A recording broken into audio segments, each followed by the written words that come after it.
Good afternoon, good evening, good morning, good evening, good night, depending on where you're watching me from.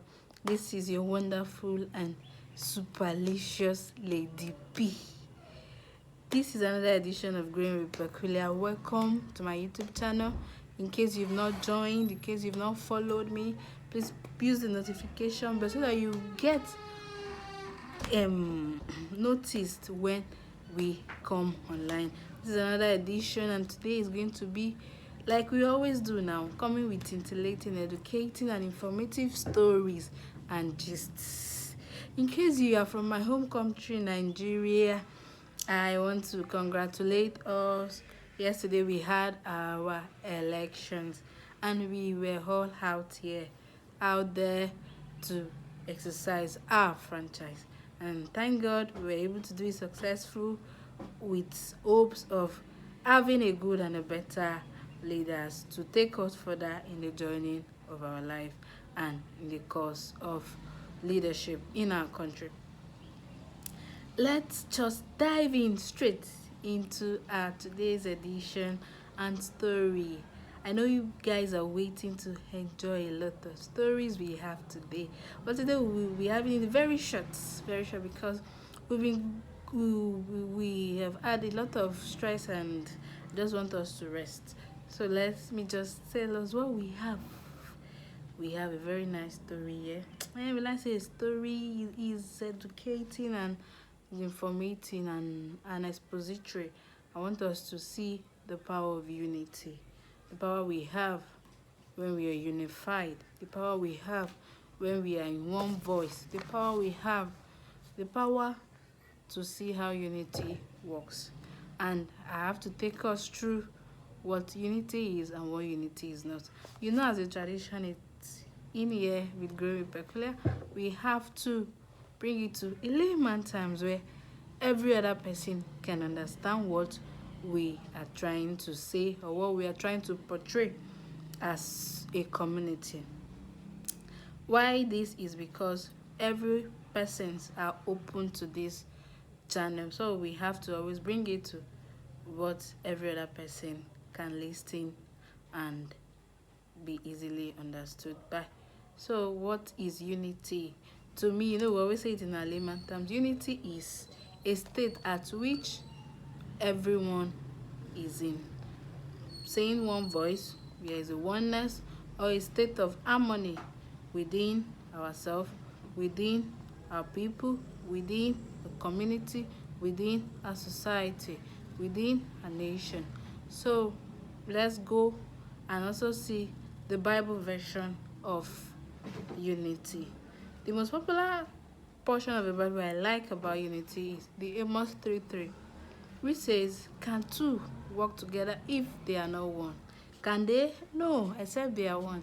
That is where unity is also coming into. So let's see what we have here, what we have mentioned and said about unity. In my book here, I have what I said. Unity, the power of unity makes us to have more. When you are united, there will be more hands on deck and you can accomplish more things when you are in unity. And there will be stability. When there's unity, there's stability. Everybody is on due process. They know what to do each and every time because they are unified. And also take example of your body. Your output will be much higher when you are in unity, when you are unified within yourself, when every state of your life is unified, the emotional state, the physical, the financial, the spiritual state of your life is being in one piece. And we also have here that unity is something that will always show when it is not there. Unity will always present itself to be present when it is there, and when it is not there, there's chaos, there's troubles, there's disorderliness, there's problems, tears and cries, woes, and every other thing is happening when there is disunity. So we should not dwell in such environment and society where there is no unity. Unity fosters good governance. Unity fosters peace. Unity fosters long life and prosperity. Unity fosters wealth. Can I shock you? when you are in unity with each and every person around you, your health is cooled down, then you can devise means in order to make more money for yourself. That is what unity, that's the beauty and blessings of unity. And with this, we also want to see what factors are mitigating against unity. One of the factors I have here is unforgiveness. When maybe sometimes you had one or two things, one or two call out with your persons or whosoever, then there's no that forgiving spirit there. Disunity will set in.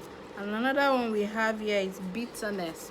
When you're bitter about your neighbor, your friend, your whosoever that is around you, this unity will always set in. And another thing, factors that are mitigating against unity is jealousy.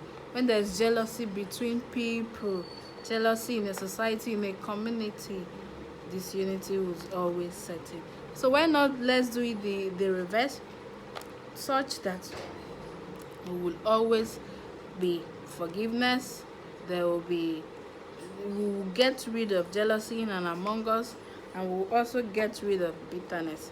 When we can do away with all these things, I know that unity would grow in and among us, and will also grow side by side with unity. And another thing I want us to know that will help us to be in unity more is when we pray for each other, when we love each other, when we bear one another burdens. Yes, what is life without humanity? Why are you even alive if you can be humane to people in and around you? So why not try being humane and see how your level of unity will grow? Folks, friends, families, loved ones, friends in and around the world. Why I'm really reiterating on the word unity is we really need it for our growth and development as an individual, as a person, as a society, as a state, as a nation, as a world. I would not want to bring any nation into this, but there are few nations that have been on each other's neck for like 6 months or 7 months. It is affecting even the general growth of the world at large. A lot of businesses, a lot of export that was happening in these said countries are not working. So as such, the end users are the ones suffering it, and one way or the other, striking and increasing in the price of things, and inflation is high. If we can be in unity and be in love with each other, one thing I want to also let us know is that when we say unity, unity is also love. When we can stay in peace and be in love with each other, then we can foster the growth of unity in ourselves, within our community, within our society, within our state, our nation, and the world at large. And as such, the world will be a better place for we all to stay and enjoy ourselves. So we've come to the end of this session. I think those that have followed from the beginning have been able to see what unity is, what unity is not, why we should have unity, and I also took us through factors that mitigate against unity, and I also brought us to see why and how we can foster unity in and around us. So folks, friends, I know you really enjoyed this session. In case you've not joined me on my YouTube channel, or you've not followed me on Instagram, you've not followed me on my Facebook page, they are all there. Check down in the comment section, you see them and you follow. And also TikTok, we also used to have scintillating stories there for you to enjoy. Thank you for watching, and thank you till we meet again next week Sunday for another edition of Growing Peculiar. Thank you.